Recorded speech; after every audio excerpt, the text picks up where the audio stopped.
Hello there and welcome back to our channel. In today's video we are going to show you how to track your GNC order in just a few steps. So let's get started.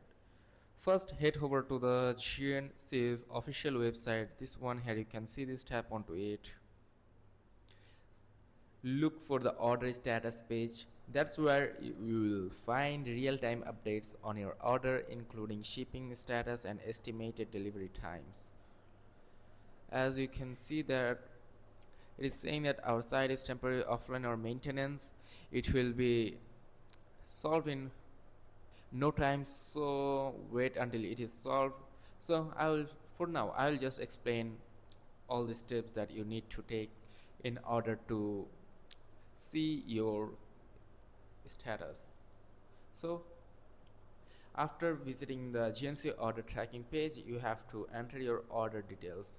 I mean, once you are on the tracking page, enter the following options like your order number or your billing zip code. This helps verify your order.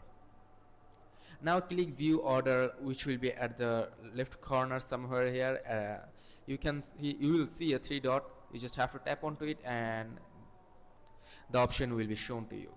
So now tap onto processing status if your order is still being prepared. Also, then tap onto shipment tracking info if your order has already shipped. This includes the tracking number from FedEx, UPS or USPS. Estimated delivery, I mean, you'll see an option called estimated delivery.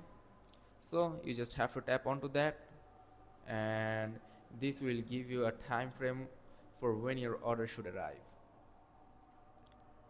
Now the last step is, which is basically a optional steps.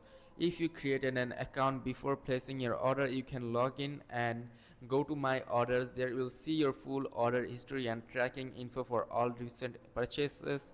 If you are using a phone, this will be a more easier method.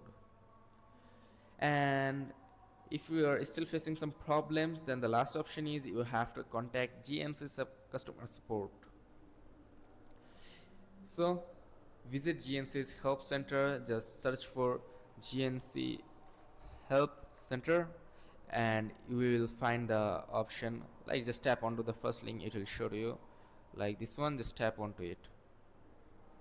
So that's it. Thanks for watching. Don't forget to like, subscribe and drop a comment below if you found this video helpful. See you in the next video.